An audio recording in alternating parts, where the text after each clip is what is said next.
you never know if you're alive until I mean even the ticker on top left doesn't really work. But Oh, it's all not right, always yeah, accurate. no, we're live now. We're definitely live. So everyone, thank you so much for joining this morning. We have Trevor Nielsen here with us to talk about freelancing for designers, and this is a really interesting topic to me because it feels like more and more designers are going this route lately in the last several years. Either due to a combination of layoffs, fewer job opportunities, or being more mission driven after becoming disillusioned with big tech. So a lot of reasons. Trevor is one of the few people I know who has successfully gone into freelancing, and it's shocking because I think Trevor is actually a really mediocre designer. Oh, I'm kidding. I can't stop.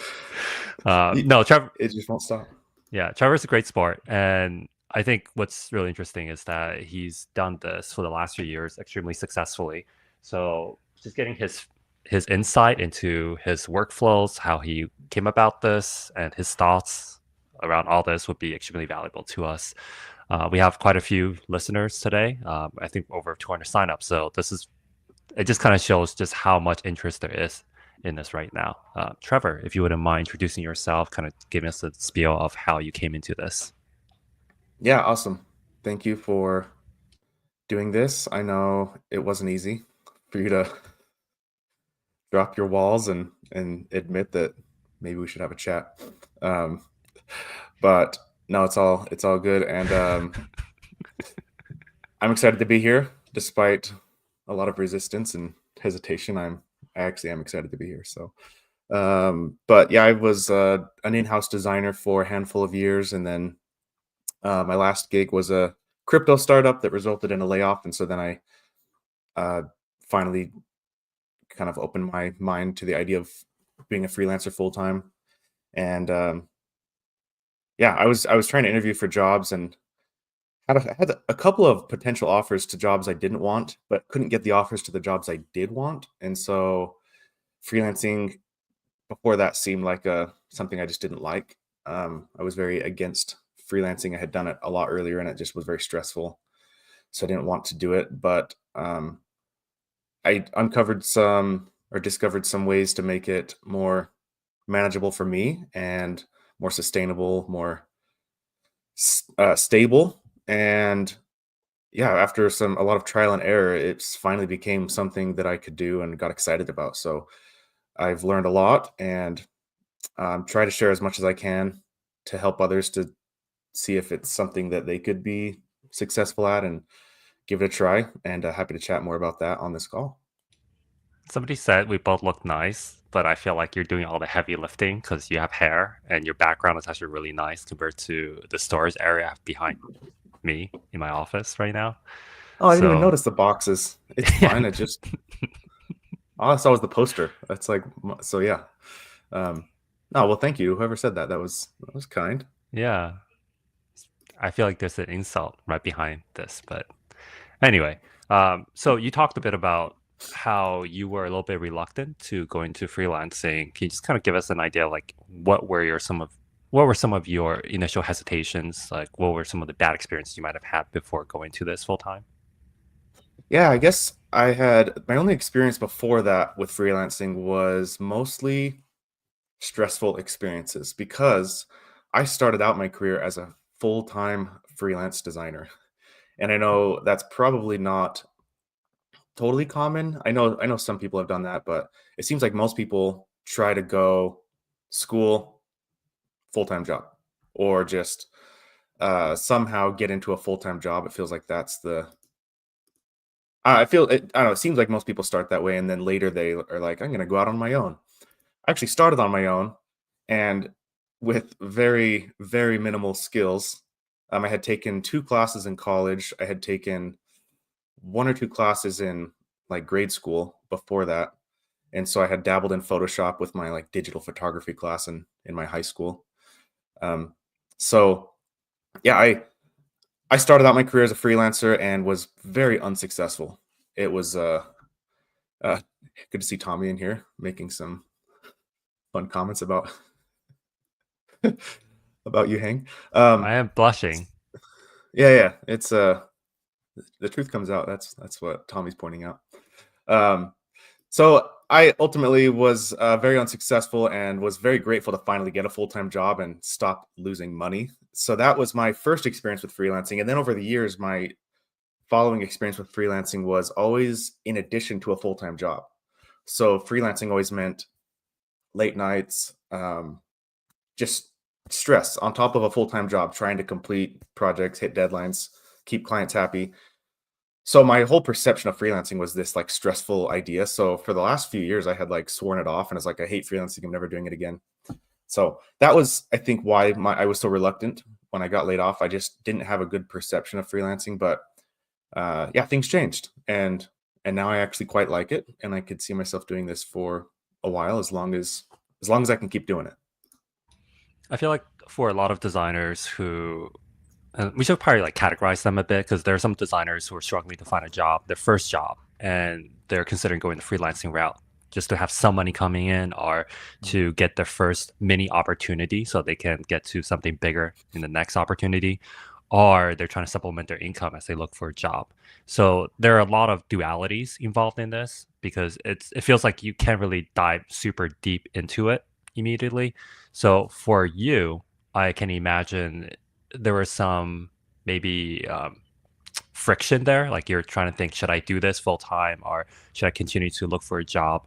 What was your thought process like? And when did you finally, really fully commit to one decision over another? And you're referring to like my most recent dive into freelancing, not for like a new designer. Yeah, yeah, your most recent one, because I remember we chatted at the time and you were Yeah. considering continuing to look for full-time roles. And Mhm. at some point, it sounds like you were just like, okay, I'm going to stop doing that. I'm going to really focus on becoming a successful freelancer full time. Yeah, I think it was because I was doing both, and it was becoming unsustainable because um, anyone who's done the freelancing thing or the job interviewing thing, which pretty much all of us have, knows that that is essentially a part-time, if not a full-time job, depending on how many interviews you're getting and how deep into those processes you're getting. And if they're asking you to do the dreaded take-home tests, like it can be a full-time job interviewing for jobs. So I was doing that. Plus, I had started doing a monthly retainer with a client, and uh, that was all becoming very difficult to balance. And I was disappointing some of the people I was working with some of the clients I was working with. I was not doing great work. So that's when I started to realize, okay, I am essentially half-assing two things. I have to pick something. Like I can't keep doing 50-50. Like it's just not working. So that's when I was like, okay, I didn't fully dive into the freelancing thing mentally. I said, I'm going to do this for a few months. I'll do it for 3 months, see if the market gets better and there's more job opportunities. Um, and then I just ended up not ever going back to that. So that was the thought process that I went through. So you talked a bit about how you were half-assing your work, and that made you feel bad because you care about the craft, you care about doing a good job for people that are paying you money.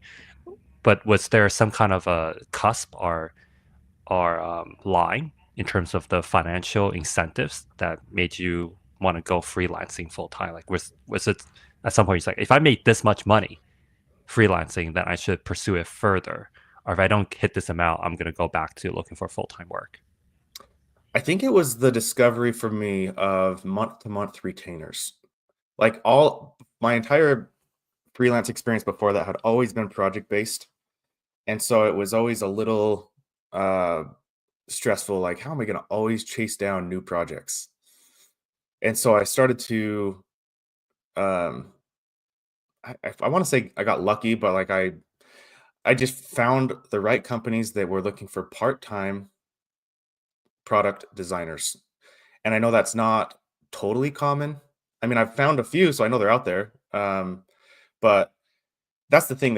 It seems like people think there's like these full-time product design roles, which is ideal. You get full benefits and everything. And then there's like these one-off freelance projects.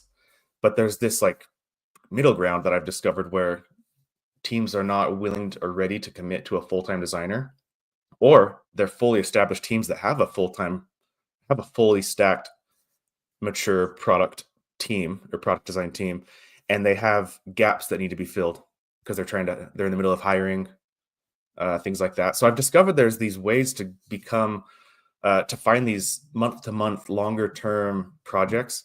So the thing that kind of tipped the scale for me was discovering, oh, if I get like two of those, like that's full-time income. And then if I get three of those, I'm making more money than I ever did at a full-time job. And then at one point I had like, I think the most I ever had was either 4 or 5 clients, and it just became too much. So then that's when I decided, I need to reassess. I was trying to do this like little like 5 to 10 hour contract positions because I was hoping that these companies would be more willing to say yes if they're like, oh, it's so easy, it's just like 5 to 10 hours. But none of those ever end up just being 5 to 10 hours. There's always doing product design work is just it goes more in depth. And so ultimately I ended up doing less clients, raising my price, and yeah, it's that helped a lot. But it was I think it was the client stacking, like the retainer stacking, something that I had never thought of before, never tried before. But that created the stability and the level of income that made me realize, like, oh wow, this is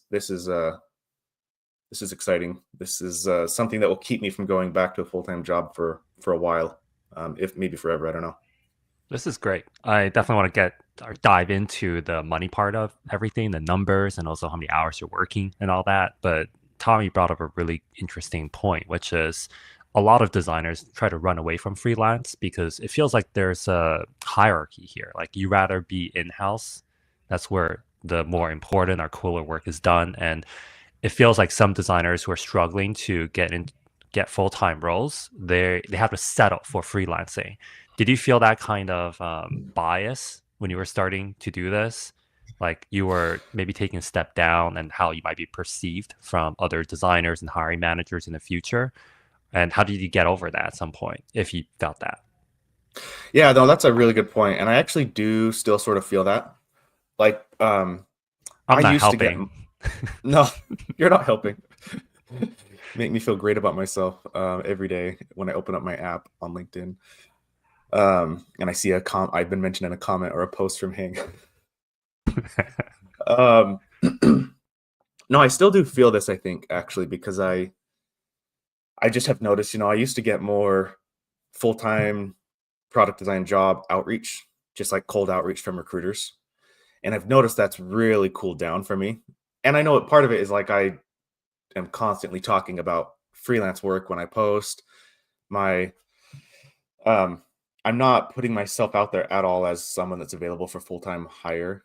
Um so I've had a couple of clients ask me if I'd go full-time, and I've said no to those for now. But like I just feel like there is something about that when you kind of accept life as a freelancer. It's almost like recruiters maybe they just see that and know I'm not going to say yes if I'm this fully committed to the freelancing thing. But maybe I've wondered if there's more to it, that they see me as maybe I'm not the best candidate for these full-time roles because I've been removed from that. But what's funny is I feel the work I do is so similar to when I was full-time on different product teams. I just am part-time. Like I'm literally right now I'm on 2 different teams that are fully furnished, I guess you could say, with full-time product designers, PMs, engineers, and I'm a contractor that is involved in their sprint planning, design reviews, stand-ups. Like so I function similarly. I just do it with more than one team. So it's just I don't know that recruiters or hiring managers know that's how I work. I need to do better at like describing how I work with teams on my website, and that's something that's still on my to-do list. But um, yeah, I do think that there is a certain stigma to that. But I will say there's the opposite. I still hear from designers that are full time at companies, and they have this sort of admiration for people that go solo, and they feel kind of like they feel like people think they're not good enough if they can't go solo. So it's kind of funny. I think it goes both ways depending on how you look at it. People that are freelancing full time might feel inferior to those that get these full time luxurious jobs, or Yeah. people that are stuck in a 9 to 5 might feel inferior to those that are out on their own and have more freedom to do what they want to do. Yeah, I feel like it's all positioning and your narrative. Like nobody would ever accuse Dan Mall of being not good enough to work in-house full time, right? Like I bet companies Right. are wishing they could hire him and they probably can't afford him as a full-time designer. So let's talk a bit about numbers. I don't know how comfortable you are with doing that, but when you say you're working this many hours, do you break it down by how much you're making per hour, or do you see it in some other way? Like, I think for a lot of designers who are considering freelance, they're looking at it from a dollar per hour perspective, and maybe that's not the right way to look at it. So, how does it work for you? Yeah. No, I think I could share some numbers. I know people have different feelings on numbers and it can be a controversial topic, but I think it's helpful to understand some stuff. So, um, I feel like most clients I've worked with, they at some point, usually early on before the engagement has even begun, they need some sense of hours. Like it just always comes up. And so I've essentially accepted that you have to talk about that. I know people will preach like um, you sell your value or you sell that this and that, but I'm like some of these clients I work with are big companies that have very standardized processes and legal, and they need an hourly rate and an hours per week on the contract. So I've just accepted that you have to do this. But what's amazing is that with every client I've worked with, they always want to talk about hours in negotiations and in the early conversations, and then hours never comes up again, ever. So it really isn't about hours in the working relationship. It just gives some sense of like an understanding of how much work is this. If we're talking 5 to 10 hours a week, you're going to be on one single project and it's going to take a bit of time to get through this project. Um, if you're at 30 hours a week, you're pretty much full time. Like we're probably going to have conversations every day. So I think that's where it gets down to. Um, and then basically from there, like I'll um, give my rate, and I've usually stuck around like $120 an hour rate with clients, and then I've had engagements that have ranged from like these 10-hour a week commitments, so it ends up being like 40 hours a month, and then or I've had some that are more along like 30 hours a week. Um, and so then from there, like it's just this scale. It kind of helps to have that in your mind of like, and then it helps to be able to explain that to the team that you're working with as you're negotiating. Um, and then you just learn, like it's trial and error. I've had um, recently, like 6 months ago, I had pitched a client on the highest amount I had ever pitched, and then they talked me down a little bit. So I was like, okay, I'm learning that that is pretty close to a high end range that I would be. I can kind of try that again, and then a few months later, that engagement ended. Had another client that was in a similar situation, needed a designer for 3 to 6 months, but close to full time. So I pitched them even higher than the previous one, and they said yes without hesitation. And so I was like, oh, so that time I was like, I wonder how high I could have gone. Because when they say yes without any question, that probably wasn't the high end of their budget. So it's just trial and error. You kind of got to be bold, and if you have some sense of stability already, I think that's when you can start testing higher prices and be okay with um, maybe them saying no, or maybe they just talk you down.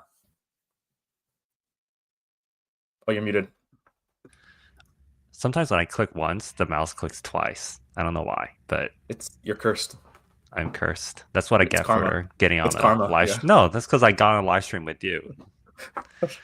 I got into a conversation with Dan Mall this morning around asking the question of what is your budget, and Dan's thoughts were you shouldn't have to ask that, because if you're asking that, it's like an issue with your positioning or with the way you are selling your products or services. And my thoughts were it's actually really important that you ask that question, because even if they're anchoring at a really low number, I feel like just knowing where they're coming from and why they're approaching it this way is really helpful in your conversations. So when you say, when you feel like they said yes immediately and you should have maybe asked for a little bit more, how would you approach that in the future? Like, what's a learning lesson here for you? Yeah, I mean, I was still happy with the rate, so I wasn't like, Yeah. I'm not filled with any regret. It just made me wonder, and it also made me realize, that was it also it's so contextual. That client has a massive funding, like just like that client particularly had over like 300 million in funding. So like for them, I knew and that gets dispersed across. That doesn't mean they can pay you millions of dollars, but it's like I just knew that wasn't this struggling startup. That was a client that was. So I felt more comfortable asking a higher price, and I should have maybe even. I don't know. I don't want to get greedy either. I'm not like I don't want to charge one a ridiculous amount just because I know they have money. But then other clients I've talked to, they're literally just starting out. They have like a 500K pre-seed funding. Those are the ones that usually are going to talk you down because they have a very limited budget, and that has to go to development and all these different operational costs. And they have basically like a 6 to 12 month runway, and they need to hit certain milestones in that time frame. So it's totally contextual. I feel like you can be more bold if you want with clients that are in a pretty financially healthy situation. So I feel like that's something to think about when you're trying to pitch a client. I do think there is some wisdom though. I feel like I maybe do lean more towards what Dan told you of not asking what the budget is. I actually haven't asked that for a while because after you do so many projects, you sort of understand what I think you sort of understand what the budgets are. And then I've talked to other design agency owners, and I kind of get a sense for what they're charging. And so I'm like, okay, this is like there's some pretty understandable rates across the industry. Like it for a solo designer, it's going to be super rare to charge more than like 15K a month for one client. Like that's just if you exceed that, then it's because you're probably an agency and they're investing in your whole team. So understanding that there's certain ceilings to these pricing scales, like that helps a lot. And so you don't really feel the need to ask what their budget is. The conversation I have with clients is what does the design need? Like what are you trying to build? Where are the gaps? And then from there you can figure out like, okay, you need like basically as close to full time as possible. So I'm gonna probably charge you like the maximum that I could charge one single client. Or if they're like, it's just we need a few features designed. I'm starting a new client soon with we're just doing 1 month, and they just need some help with a few features. And so I just was like, let's just treat it like a single month, and then after that we can reassess. So it's just the fun thing is it's just so flexible, and you have a conversation. You talk to these business owners or these CEOs or founders, and you just have a conversation, and you figure out what do you need and how can I fill in the gaps and be of value to your team. And then they're always, in my case, they're always just so willing to make it fair. They're not trying to rip me off. And to Florian's point, yeah, I'm not trying to rip them off either. It's usually a mutually beneficial engagement. And yeah, I just have been fortunate to work with some pretty awesome teams.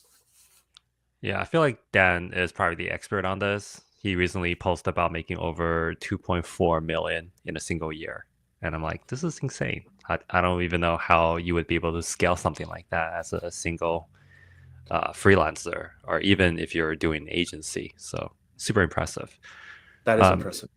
if you're charging $120 an hour, that means if you're working full time, you're probably making around almost a quarter million per year, so 240K.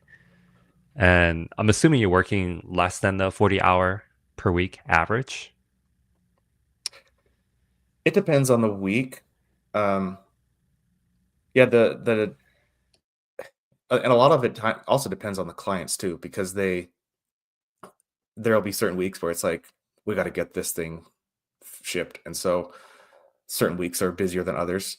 But then there's other weeks where these are like some of the clients I work with are these bigger companies, and they'll have like some big dramatic thing going on internally, and so then things fall through the cracks, and they're not as in touch with me, the contractor, as other weeks, and they're just like, sorry, I got to cancel this meeting. We're having like this big thing going on. And so there's some weeks that are pretty light. It kind of varies. And so but it's fine. Like I just work in like milestones. I don't track my hours. They don't track my hours. It's like at the end of the month, at the end of the week, it's like, are we getting value from this designer? And I can always say, and I can always point to the things that are valuable that I'm contributing. And so it's never, yeah, it never becomes this nitpicky thing where it's like, what are you providing to us? It's just like I'm on their team, and everyone on the team is contributing value. Otherwise, tough conversations have to be had. And so, yeah, you just show up and you do your work, and sometimes it's pretty busy, and sometimes it's not as busy. So I would say, yeah, overall, I don't feel like I'm working excessively. It's freelancing has given me a good amount of freedom to, um, have a healthy lifestyle. I still go to the gym. I go golf, hang out with family, friends. It's yeah. I know some people are afraid of freelancing because they hear about like 80-hour weeks, and I'm like, I actually don't. I don't know if I've ever done like a true like 80-hour week. That would be a lot. But there's been some pretty busy weeks. I admit that. So it sounds like there's a balance between certain teams that see you as an embedded designer, like you're Hmm. working almost as if you're a full-time in-house designer, but of course you're say on a 1099, so with W2 or something similar to that. And then there are other clients who maybe aren't embedding you as deeply into their teams, and they're just kind of giving you, incremental work, like get this done, need this to be shipped by this, by this date. How do you figure out what format they prefer? Do you have a preference? Is there something that you suggest people pushing toward versus the other? I would say anytime it's product design, and we're designing an app, um, a web app, software. Anytime we're designing something that requires like long-term development iteration, I always push for month to month, and then we just go as long as we can. And I have one client that's going on like 14 months now in that type of engagement. I'm essentially, like you said, embedded, similar to a full-time member of the team. And then other clients have that same structure, but they start out with the intention of this is only going to be 3 to 6 months. So we'll operate together like I'm on their team. I join their Slack. I join. I even get an email set up with each of these clients, um, like a custom team email, so I can be part of their tools and Zoom or Google calls. Um, and so with those ones, it's just at the end of the 3 months we reassess, and sometimes they're. I had one that after the 3 months, they wanted to go to 6, but they're like, this budget, things are taking much longer than we anticipated for development. We need to allocate that budget to more developers, so we're going to pause. Um, and so that was fine because I was planning on at least 3 months, and it didn't go to 6 like I hoped, but it went to 3. But I'm actually gonna. They actually reached out yesterday, and I'm gonna start again with them. So it's like there's just this flexibility to it that as long as you can have some sense of stability in your income, it's okay with these fluctuations. And but to your point, I push for month to month, being embedded as often as possible because it makes life more easy for me. It makes it so I don't feel like I have to constantly be hunting down client leads. So that's a big stress relief to not have to always feel like, oh no, where's my next client coming from? Got it. I have so many questions around like how do you allocate hunting time or marketing time versus doing the work time that you're getting paid for? But we got a ton of questions coming in. Can we do a lightning round? We got like 16 questions queued Oh, up. I don't even see I don't even see the questions. Yeah, you tell me what the questions are, and I'll Oh, if you look in the comments tab, so go away from the private chat to the comments tab. I'm in I've the already comments and it says live, but I only see 3 questions. Maybe I need to connect my YouTube. Um, no, you should be able to see everything. But I already looked through everything. I queued up about okay, 16 questions. So just I lightning trust round, you. real quick. How many hours a week are you doing with each client? Is this a retainer model? Yes, it's retainer model. You have two clients right now. So how do you split that right now? One is on the book says 20 hours a week. Another on the book says 30 hours a week. Damn, 50 hours. That's a lot. Next question. How do you get your clients from Ian Lacerda via platform and social media marketing? Like, how are you tracking this? For me, they're pretty much all from LinkedIn. But I will say, I've had people get snarky with me, or maybe they're like, oh, you have a bunch of followers. No wonder you can get clients. And I'm like, that's actually not true. Like, I rarely work with total strangers. Like, most of the clients I've worked with came from people I actually know off of LinkedIn. But I will say the client and that referral came from LinkedIn because the people I know, they're a personal contact in my life or somebody I worked with before, a friend. They didn't know that I was job hunting until they saw my LinkedIn post. So it's like this. I always try to explain it to people. It's like your best referrals are going to come from people you probably know and have an established rapport with, but they probably don't know that you're looking for work. So that's where the social broadcasting, your availability comes into play. But it doesn't, more followers people still don't like working with strangers. Like, I've had a couple of clients that have, like I said, have been people that was straight up somebody I'd never met before, reached out on LinkedIn, and then we worked together. But like 95% of the people I've worked with were people I knew outside of LinkedIn. So you feel like your LinkedIn followership of like over 60,000 designers is less of an advantage than most people give it credit to or give it credit for. Yeah, I mean, also, one caveat is that I don't share my work that much. I preach that you designers should share their work, but I'm kind of a hypocrite because I don't do it enough. So, I just had a chat with Jeff White yesterday, and he's given me some advice on doing better at sharing my work because even though I don't feel the need to constantly have new leads, like I feel like I should get better at generating more leads. And that pretty much comes from sharing your work. So I don't know. If I do a better job of like sharing design work, I would imagine more leads would come through, and maybe that could be a result of having some followers online. But so far, it's kind of proven to me that you don't have to have a bunch of followers to run a successful business. You just need to find the right clients, and that usually comes from people you probably already know, and that's why the partnership works out, because they can trust you. So yeah, I don't think people should fear freelance work if they don't have any sort of social media following.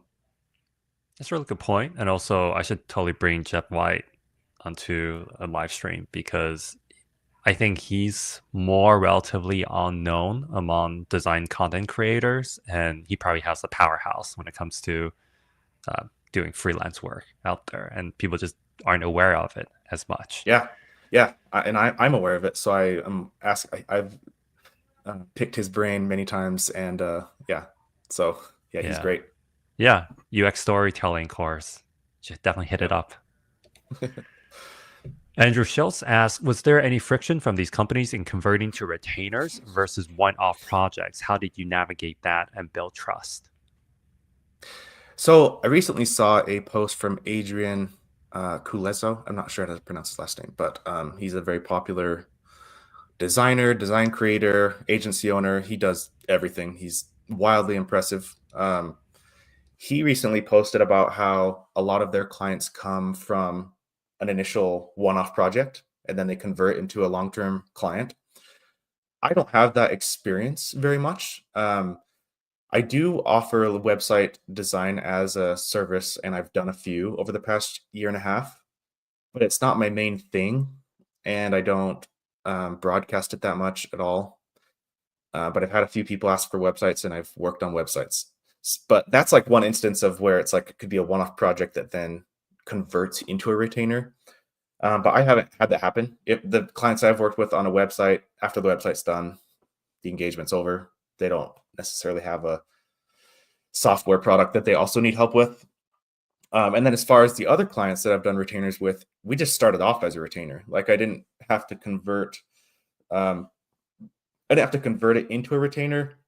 I guess one thing I will say, one detail is that a lot of what I think helps with the month to month model is that it's less commitment. So the full time job hiring process, as you know, probably better than anyone, just as a recruiter and helping people, it is just such a terrible process. It's so broken. Great candidates get missed. It's just so hard for designers to navigate the hiring process for full-time jobs. And part of it, the reason for that is just that it's a scary thing for a business to hire someone full-time. Like, it takes a lot of time and money to figure out who's the right fit. What I've learned with freelancing is it's 100 times easier. I mean, most of my client engagements have resulted after a single phone call, and then we start working. Like, it's just so much simpler. And I think part of that is that I'll tell them, like, hey, let's just try a month and let's see how it goes. And then let's reassess. If you are happy with how things are going, then we keep it going. If things aren't working out, it gives us each an exit. And if because we're not tied into anything long term, they're not paying for my insurance, they're not paying for any retirement plans. It's just so much easier for them to say yes to that. So I guess in those cases, it is kind of like a one-off that potentially like turns into a retainer. But it starts with the intention of like, retainer is in mind. Let's just test it and see how it goes, and then we can continue if it's going well. That's so interesting because I feel like for contractors, you could just say 3 months or 6 months. It doesn't really matter. They can get rid of you anytime they want. It's not like I know, and I think that is smarter. Yeah, it probably is smarter to push for a longer term thing, but yeah, it just, if you're worried about them saying no, it's probably easier for them to say yes to 1 month than anything longer. yeah, that's true. Next question. Shrishti asks, what platforms would you recommend to hop into as a beginner since Fiverr and Upwork are sort of crowded?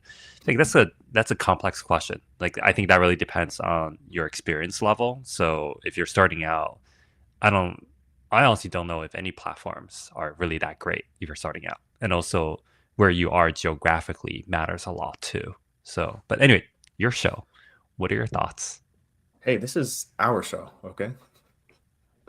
Hanging with Yeah, Trevor. hanging with Trevor. Yeah, I'm surprised you don't have a name like that for your lives. It's But too obvious. It's too easy.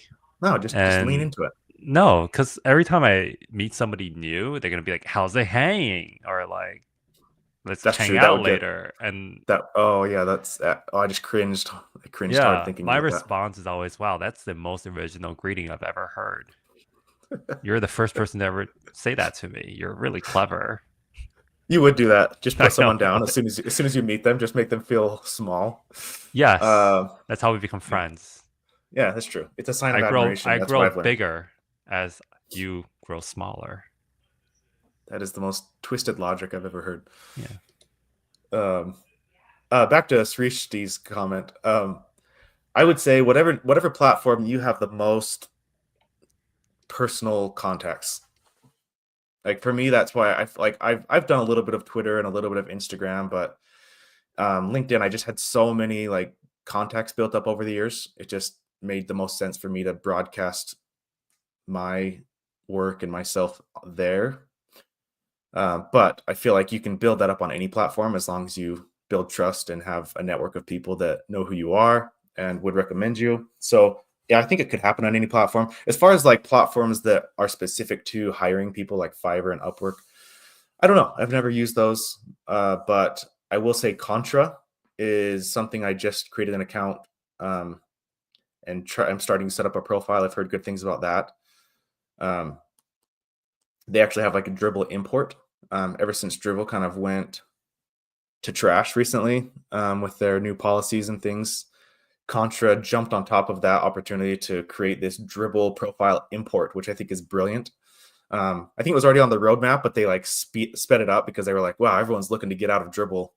Yeah, thanks for putting that up. So yeah, Contra I think I've seen other designers having success with it, but I haven't dabbled with it too much, but I think that could be a potential place. To your point though, Hang, I feel like if you're new, it is hard to have any platform that's really great. That's why I'm saying like whatever you have the most personal contacts, personal connections is probably ideal if you're new, because then people, any sort of like existing trust will help.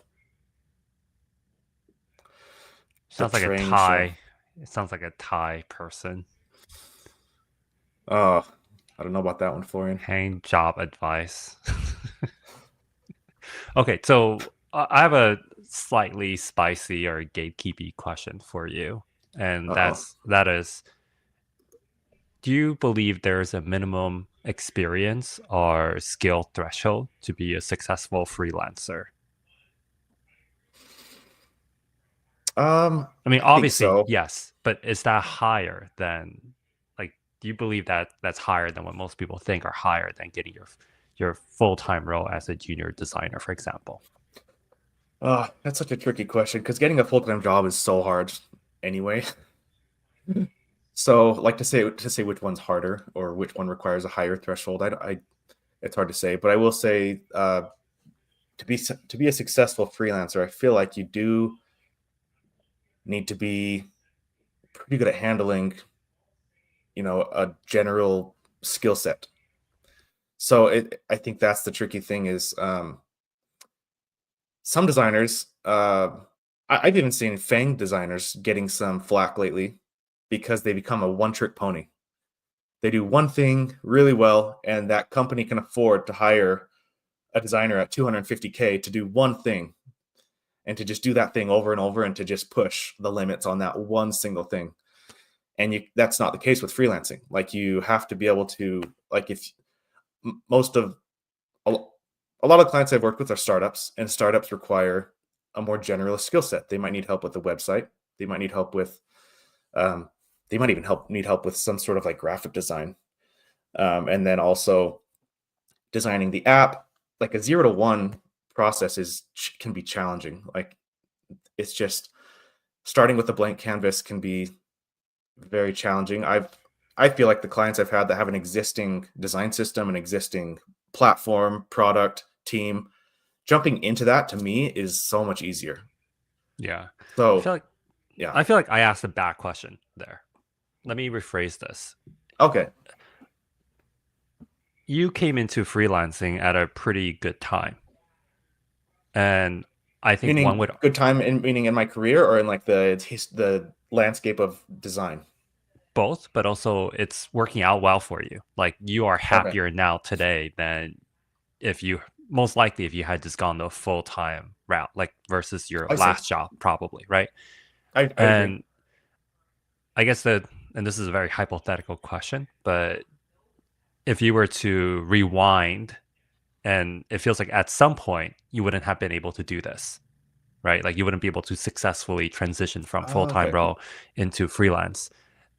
When do you feel like you have learned enough or compile enough skills and experience, or maybe LinkedIn followership or whatever it is, connections, that enabled you to make this successful transition? Like we dial it back by 3 months, you could probably still do the same thing. 6 months, probably. And how far back do you feel comfortable going before you're like, oh, I would really struggle at this point, and maybe I should try to work a few more years or try to build up more assets or something else before making that transition? I would say at whatever point you feel that you can manage a project end to end um and work within a design system, maybe even build as a design system, a simple design system from scratch using a UI kit or from scratch. Um, and I'm specifically referring to freelancers that are going into product design as like their like primary skill set as a freelancer. With web design, it's probably similar, but I think it's different. Web design, I think, is leans more heavily on like branding, visuals, copywriting, marketing. So for product designers, that's like mostly what I've used to, so I can speak to that. I think I probably, looking back, maybe could have done it after my first or second like full-time job. Before that would have been tough because I would have had I mean my first or second full-time uh, product UX design job, because I had a few other full-time designer jobs, like, but they were mostly on marketing teams, graphic design, branding, websites, and then it was like 2017 or 18. I got my first full-time product design job, and that's when I first was introduced to design systems. And so, like, design system skill set is a requirement for all the freelance clients I've had that are product design, Design because system. yeah, because the we work with the engineers and they don't want to waste time. They want to be as efficient as possible. They want you to use um, or to try. It doesn't have to be perfect, but they want systems. They want like reusable components, reusable Right. patterns, screens. Like so, just being having some experience in that environment and has made it so much easier. If I didn't have that, working with these clients would have been very challenging. It's not, I'm not to say you have to be an expert design systems person, but I think just understanding how to operate with the UI kit and how to design screens that are sharing consistency across. Think if you have like 100 screens, how do you manage all of that? So I think understanding that, being able to see things and understand like at a systems level across that's why I say it's so much different than a marketing and a website design, because a website design is you just pixel craft a single page. Sometimes you're just like obsessing over the look and feel of a single page for weeks, maybe months. It's like a single screen, and it just requires so much effort because they're just trying to capture attention. In product design, it's like you need to think in terms of, I'm working with engineers, they have to build all of this, and it probably can take them longer than it took me. How can I make life easier for them? How can I make this all go faster? How can I make it consistent so that the users aren't getting confused with all these different styles and things? So I feel like if you have a basic understanding of that, which again, it's almost like that's like what it would take to get a full-time job anyway. So I feel like there's some sort of similar level that you need to be at where you could potentially get a full-time job, but Hmm. instead you shift your focus more towards um, the independent route. I It's would hard to agree with say. that. Yeah, Yeah, I would agree with that. I feel like if you're struggling to find a full-time role, you're probably going to struggle as a freelancer as well. Like you might be able to get some projects, but being able to replace your full-time job would be pretty challenging. Like the skill gap would still be there. It's not like there's a lower bar necessarily. yeah. And one thing I'd add too is I actually feel like I've become, and this might sound crazy, I feel like I've become a much better designer in the last year and a half as a freelancer than I was in my full-time roles. I've many times I feel pretty confident saying this. Many times I have felt guilty that I wasn't a better designer for the full-time jobs that I had. Like I wish I could go back now with what I've learned and what I've gained as a freelancer to those full-time jobs. I feel like I think back on those teams and I'm like, wow, it took me so long to finish projects. Like, but that's the thing in a full-time role, it's so much easier to get complacent and things move slower usually because there's these big budgets, big teams, there's all this red tape and different departments, and things just move so slow. But as a freelancer, I feel like I've learned how to just design much faster, and and I've learned to adapt to so many different working styles, working with different teams, that I'm like, wow, I feel like I'm a better designer. If I could go back to my last full-time role at Giddy, I feel like I could have helped even more than I did, and like just help. I feel like I have a stronger mindset now towards things and what's meaningful, what actually helps the business. So yeah, I think that's I guess my point saying that is I wonder if instead of thinking about like reaching a certain level and then going full time as a freelancer, just by doing it, you just develop your skills in a way that you can't develop before you actually do it. So in the process of doing Right. this, it has helped me to like evolve my skill set. So I love that. And honestly, if I had more money, like if I had Oprah money for this show, I would bring on all your old coworkers and have them face you so you can apologize to them in person oh and they can gosh. like reconnect. Wow. The thoughts you That's, have. These I are know, that's what I would spend my budget on if I had more money for this show. So I also feel like one thing that it would be remiss of me to not mention is that I actually do think you're one of those designers who are very, very easy to get along with. And I think that is such an underrated skill for design freelancers. Like I have such a hard time with this. Like I definitely have burned bridges. I pissed off PMs, and I tend to be more like questioning or suspicious about a lot of things. And maybe these are not the best attributes to have. Like I would be low on the agreeable scale, and I feel like for in-house roles, that's already like iffy, and for freelancers, I just don't think there's any room for people like me. But I feel like you are really good at connecting with people and just working with people and people really like you as a person, I think all that also helps a lot. Not to take anything away. You know what? No, absolutely to take away from your design skills. This is the only reason why you're successful because you're likable, not I was because like, you're. I was like, I was just waiting for it. I was like, these kind words are not coming out of Hang's mouth without a but. There's something else behind this. It can't just. So I knew it. I Yeah, knew it. But if I had to put money down on a single reason why you are doing better than you were before, it's because people like you and not because you have any design skills. That's why you don't well, have to show your work at all. People just like, I like yeah, Trevor, I'm gonna hire him. that's it. Well, thank you for that twisted compliment. That is the most twisted, backhanded compliment I've ever had, and I appreciate it. You're And welcome. that was to Wyatt's comment. That was a good point. He was the one you had up previously about that's often a more underrated skill of working with teams is just being easy to work with, and I agree. In fact, some of the clients I've worked with, they said that the reason they're working with me is because a previous freelancer didn't work out, and they had a really hard time working with them. So, yeah, sometimes the skill set just doesn't help, or it doesn't even matter. You could be the most talented designer, but if you're just really pissing people off in every call, then it's gonna be hard to keep your clients and work long term. So that's actually our strategy. I basically go into a job first. They work with me for like 3 weeks, and they're just like, this is horrible. I can't take this anymore.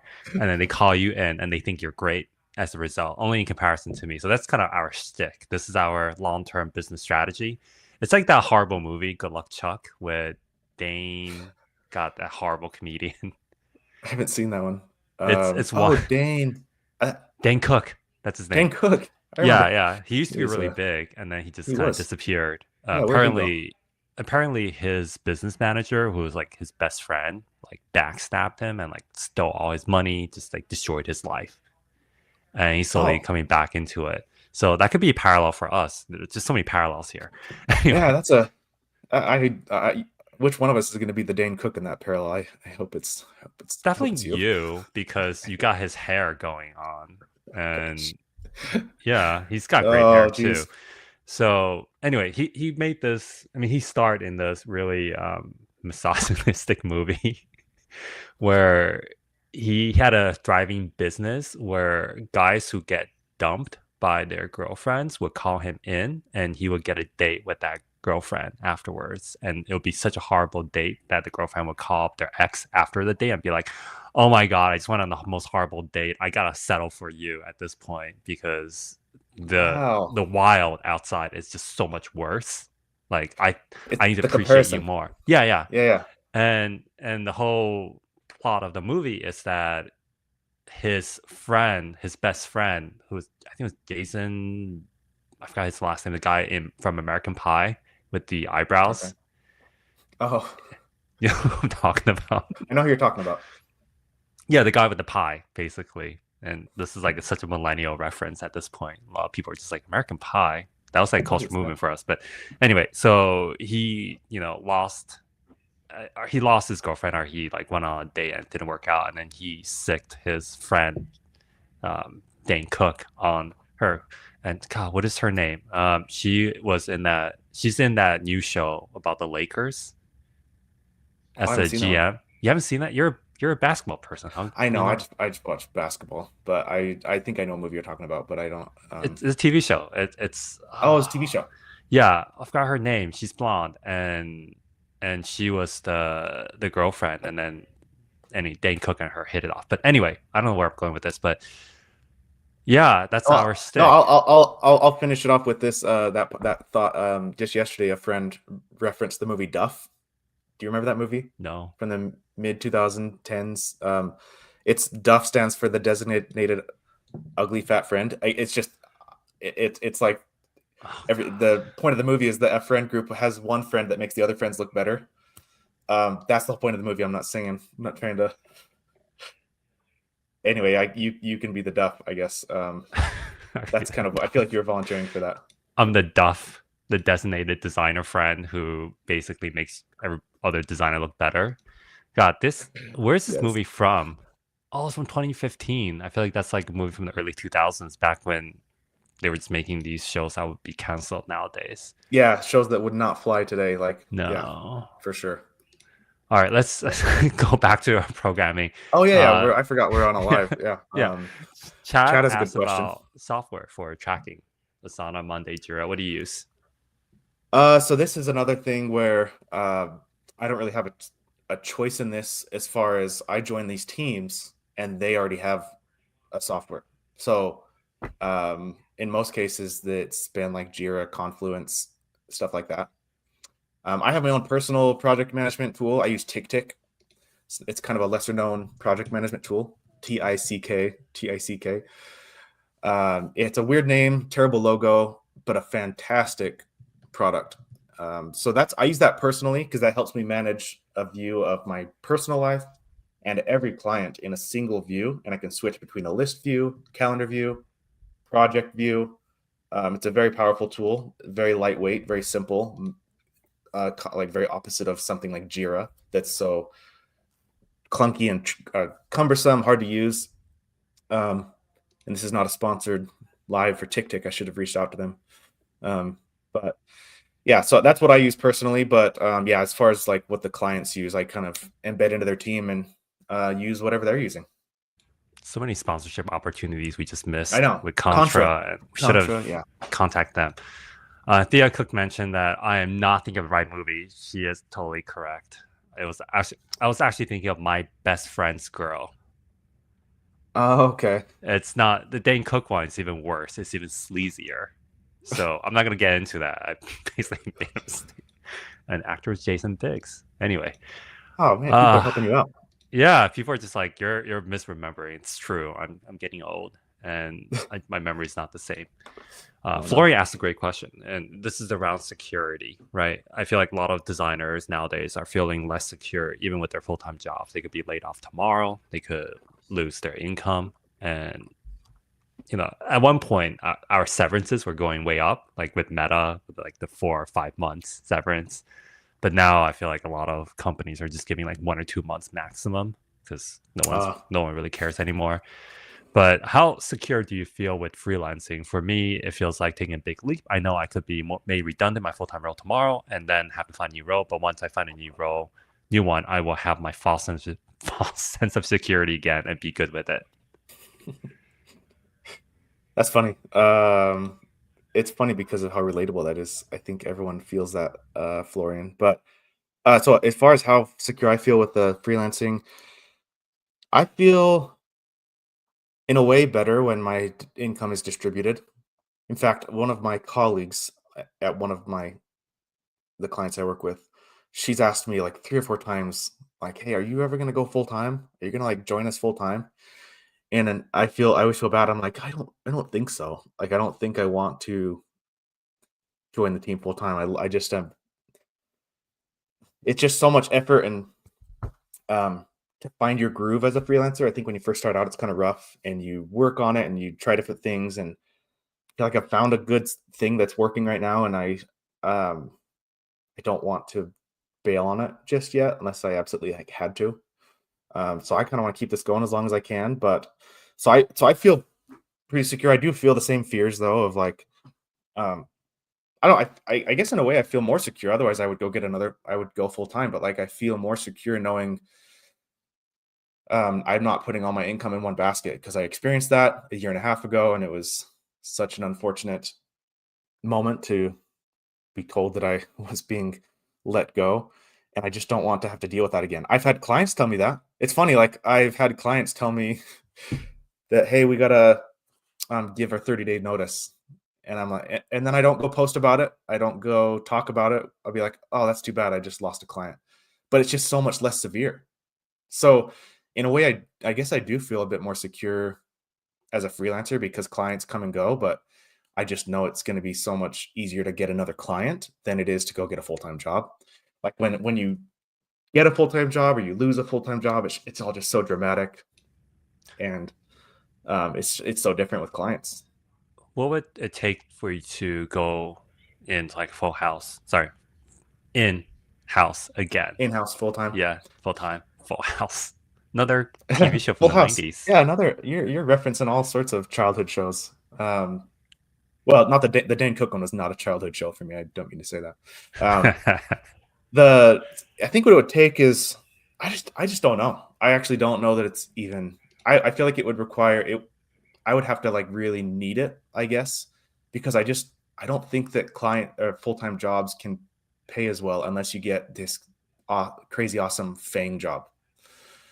Like, but then I don't think everyone I've talked to that works for a FANG company, like very few of them actually like the work. They just do it for the money. And so I'm like, I don't want to leave making more money to go work for in-house for a company that might lay me off. And also I probably won't love the work. So I actually really do enjoy the clients I work with, and I can make more money than I at most of the full-time jobs that I had. And so it would be tough. I feel like if I were to go back to a full-time job, it would be because like I just like can't get more clients, or it's or maybe there's like a pretty amazing equity piece of that deal. So like like an actual like startup that's really exciting, and but I just have to dedicate all my time to it, and they're going to pay well. They've got maybe some good funding, and then it's like a pretty substantial chunk of equity, so that I feel like a true owner in the company. Something like that, maybe, but I don't know. It's hard to see that happening. So I don't know. All right, this is great. We're way over time. We still have like 93 listeners, so we have Oh, another nice. 16 questions. Let's try to breeze right Should through we it. rapid And fire? rapid fire. All right, Orlando asked a great question. Were there any early lessons or turning points that helped you gain traction? If you had to start from scratch today, what would you focus on first? Oh, early lessons. I feel like I'm still learning lessons. I think for me, the biggest one was pushing for like a month-to-month engagement, because the biggest thing that kept me from freelancing was the one-off projects that just weren't sustainable, because then you have to constantly be finding new leads. Unless your one-off projects are really big. If you're talking like 50K projects, that's like a one-off, but that lasts for like 6 months, or 3 to 6 months, but you're budgeting it as like a 50K project, then yeah, then I think you just have to think bigger, think longer term, think bigger budgets, and find those clients. If you're always hunting down the $2,000 website projects here and there, like freelancing is just going to be so tough. So that's one big thing that changed for me. I would focus on thinking bigger as far as timeline, budgets, and try to find those. I know it's easier said than done, but like that's just honestly like I didn't realize that was possible earlier. Next Oh, you're question. muted. Rachel asked Florian Butler. Butler. I don't know how to pronounce his last name, but how much time is devoted to sales for a designer versus other freelancers? So I guess like how do you divide up the time between doing sales and marketing work versus doing the hands-on work? Do you have a formula in place? I post on LinkedIn a lot, but I don't have like I need to do better at creating like a lead pipeline. So that's something I'm working on, and that requires sharing more work and speaking to. But I do post a lot, so I think that keeps my name in people's head if they see my name in their feed. So that's one way of like marketing and selling yourself. But I could do a lot better at that. So I don't know. I don't dedicate like a ton of time to it. It's just I just am doing my job for the clients I have, and then occasionally new leads pop up, and I don't have like I admit I don't have like a solid system for generating new leads. I just try to post on LinkedIn. So that's pretty much it. Next question. How do you set your price starting out? Somebody with 5 years of experience asks. How do you set your price? I don't. I would just guess and try something.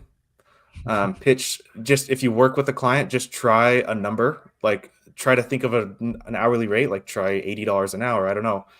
And if they say yes, that's great. If they say no, then like ask them, is there a number that you'd be comfortable with? Or but it just is so different. Like I feel like for me it was just trial and error. Like I didn't set my price at any point in time. I just like the only time I came up with an hourly rate is because the clients like made me. I just was like, this is what my previous full-time role annual salary was. Can I make that from 2 to 3 freelance clients? So can I divide that up? So if you're making 10K a month, try to Oh, pitch a client at 5K a month, and then like try to get 2 clients. Or then you can start saying, oh, what if I pitch them at 6K a month? Now I'm making $2,000 more a month than I was as a full-time salary. So why not that's how I, 7K? and then Aren't 8K? or then you get up, try to get up to 15, then you're just rolling in it, so it's, yeah, I think for me, I guess, sorry, I feel like I kind of went back on it. I said I didn't have one, but then it's because in my mind I was thinking of hourly. I didn't have an hourly rate, but I guess I did have a monthly rate. I was just trying to kind of divide up my salary Yeah. that I had and like recoup that from more than one team. So I guess that's the more accurate answer if I could go back and say that again. Chat asks, when you bid on project, is it X amount for the project completion broken down into hours plus overhead, or more towards an hourly rate at the beginning? Huh. I don't. Again, I think it's more about milestones, like what features, and like if they're hiring a designer, it's because they're trying to build their software, and their software is made up of features, and those features need designers to explore ideas and come up with interfaces, so they know what they have in mind. Or maybe they need you to like test old ideas, like I don't know, maybe it's going to be like you're going to try to revamp old features and make them better, or improve performance, but they'll have in mind what they're trying to hire a designer for. And so then you have a conversation with them and you say, okay, how soon do you need this? If they're like, we need this in a month, then it's like, okay, well, that's going to be a lot of work. It's going to be close to full time if you need this in 1 to 2 months. So I'm going to charge you a full-time rate, which then you can decide what you do the math backwards down to the hourly rate. But I really don't ever start with an hourly rate. I start with like, okay, I started like thinking in terms of months or consecutive months. I feel like that's much easier. Got it. Are you 1099 or W2? Asks Jessica Goldman. 1099. I see. LinkedIn user asks, if they don't track your hours, how do they know if what you're invoicing is correct? Again, the hours is pretty much irrelevant. Like it comes down to milestones and the value of like, is it worth hiring this designer to design these features? Can they get it done in the time frame? And if you can demonstrate that, it doesn't really matter how many hours it took. All that really matters is that you're available for the design reviews. You're available for different meetings that they want you to join. And that you are finishing the work prior to those design reviews and prior to the engineering needing to pick up that work in upcoming sprints. So yeah, the hours just really doesn't come into play. It's just like, can you get it done? And most teams are pretty like understandable. They're not going to like ask you to do something crazy. I mean, at least the ones I've worked with, they haven't asked me to do something insane. Like it's pretty reasonable. It's similar to being a full-time member of a team, but just less hours, like less time per team. I'm not available per like 9 hours a day or 8 hours a day per client. So Do you define any time you're a retainer? yeah, I do, just because they require it. Yeah. So that's why, like my most recent retainer I just pitched to a client was like, I knew what I wanted to make in a month because they have a bunch of features they need to get designed, and I'll just straight up say it. I was like, I want to make 12K from this client. I think that's what feels right to me. It's like it's so hard to express this because it's not like a science. It's you just learn it by experience. Like we had a conversation. I understood what they want, what they need from a designer, and I was like, okay, I feel like I'm going to try to make 12K for this client. So I reduced the math backwards. It ended up being like, okay, 25 hours a week, I think is what I could estimate, $120 an hour. I pitched it to them and they said, we'll review it and get back to you. And that was just yesterday. So it's like, that's kind of the process I went through with that client. It's, I do define the time, but only because they just need to know, but they're never going to track those 25 hours. I'm never going to track those 25 hours. It's just like a necessity of working with teams. They just need some basis to go off of, and hours is like the most fundamental unit of measuring something. So it ends up coming up, but only in negotiations. Got it. This is the same question as before, but with the C2C aspect. So I'm going to add on to this question. Have you considered going like forming an LLC and then do C2C or an S corp? I do have an LLC. I started one like 13 years ago, and I've used it every year in tax season because I've always, like I said, the last few years I really cooled off on freelance work because I had full-time jobs and I was really sick of client work. But prior to that, I did a lot of freelance work in addition to my full-time jobs. So yeah, I've had an LLC for a bunch of years and I still use it. This year, my accountant and I had several conversations and we almost switched it to an S corp, but it just didn't make sense. So we decided to keep it as an LLC. It was more advantageous financially. So I don't even know how to recommend this to people. I would say find a good tax professional, a CPA, work with them.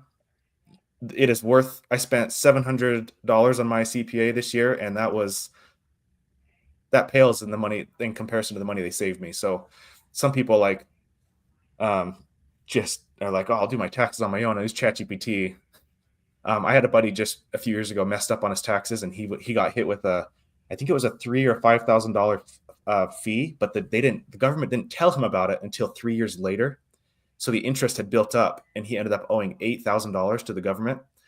And he's like, well, I didn't know, you didn't tell me, and they didn't care. They just were like, you owe it to us, and there was nothing he could do about it. He ended up having to pay the $8,000, and it was really hard on him at the time. So I always tell people, hire a good financial professional. Like, I'm not going to give financial advice, but other than just like hire someone who is a professional and they are Yeah. worth the money they charge. We're at the 40-minute mark. Can I ask two more questions? Are you good, Ryan? Yeah. Yep. Nope. I'm good. What's the balance between production work versus strategy work for you? It's hard to separate that, honestly. I would say, if I had to say, it probably does lean into, I mean, it's always production UI work with the way I work with clients. Like I'm designing things for them, but to say that I'm not doing strategy would feel so weird. Like, I work with a PM or the founder, and we talk about the features that I'm designing, and we strategize over, does it make sense? Is this working?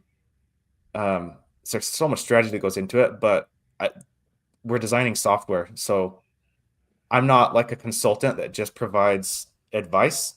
Like, I'm hands-on designing things. So there's always production UI work, but it's very heavily in the strategy as well. Like, yeah. So I would say it's a blend, but yeah, it's always production UI work. Last question. James Burke asks, what kind of projects do you take on? Which ones do you not do? Are you taking on projects you might not have in the past? Do you do AI giving you a helping hand? If yes, these are a lot of questions. What do you take on? What do you not take on? And how has AI affected your business or your workflow? So I've had a couple clients that I used AI pretty heavily with, just describing what I'm trying to do with ChatGPT, saying, help me to come up with a flow for this. And in each screen of this flow, provide a pseudo copy so that it feels like a real flow. And this is before like all the now you can actually like ask the tool to just design the whole screen and in the final UI and everything, and try to like mock it up and prototype it from that. Unfortunately, at least two of the clients I've worked with are like, no AI tools. They like forbid it. Their team with their product, they're like, you cannot use AI tools. So that's a reality too, is like companies are afraid of leaking all of their IP into these AI tools just for fear of like what that could result in. So I have had a couple where it has helped me a lot to just like get wireframes, flows quickly mocked up, and then from there I can look at it and be like, I hate this, let's change this, and then it's like starting with a template, but a very customized template to the solution we're trying to build. But yeah, unfortunately a lot of my clients have kind of stopped that, and so I just end up designing the old-fashioned way. You just hop in Figma and make stuff, and then review it with the team and test it. And yeah, that's kind of how it goes with a lot of the clients I work with. Awesome. Well, we're more we're way past the hour at this point. Trevor, I want to thank you so much. You answered pretty much every single question that people have asked. This has been a pretty popular live stream. I know last one we did, we had like 3 people, but this time we had over 100 concurrent listeners or viewers at one Cool. point. That's awesome. So yeah, cool. Thank you so much, Trevor. I learned a lot. I don't ever want to do what you're doing because I just don't have the kind of people skills, but hopefully other people out there feel like they can leverage your learnings and your advice to become a successful freelancer. So thank you so much. I hope you have a wonderful day. Everyone, thank you so much for tuning in, and we'll see you around. Yeah. Yeah. Thank you, Hank. I appreciate it. All Have a good right. day. Take care.